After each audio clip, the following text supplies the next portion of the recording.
Сайн байцгаана уу найзуудаа. Та хүндээ энэ сайхан гайхалтай үдшийн мэндийг Халхан нэмэргийн бүрээ төшөө Дорнод аймгийн цагаан уус сумаас хүргэж байна. Тэгээд өмгөөлийн Ламжийн Батчуу компани хуульчид маань цагаан уус сумынхаа зарим иргэдийн хүсэлтээр хууль зүйн зөвлөгөө өгөөд за яг бол Дорнод аймаг руу буцгаж байна.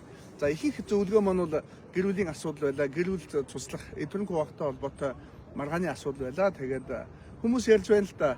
Анх намайг сайхан байсан, хөөрхөн байсан, гайхалтай бүсгүйгээл аваас усан. Тэгээд эцэст нь ингээд голоод тэгээд гэр бүл салах асуудал үүсч байна гэсэн ийм зүйлийг яриад байгаа байхгүй. Тэгэхээр би залуучуудаа хандж хэлэх гэсэн юм а. Ер нь ямар хүнийг сонгохгүй гэхээр ерөөсөө л чамайг нүдэрээ биш зүрхээрээ халж ирсэн тэр усуудыг л сонгох хэрэгтэй шүү дээ. Ингээгүйгээс бол гэрэлт туслах асуудал 40 жилийн дараа яригдж байгаа байхгүй.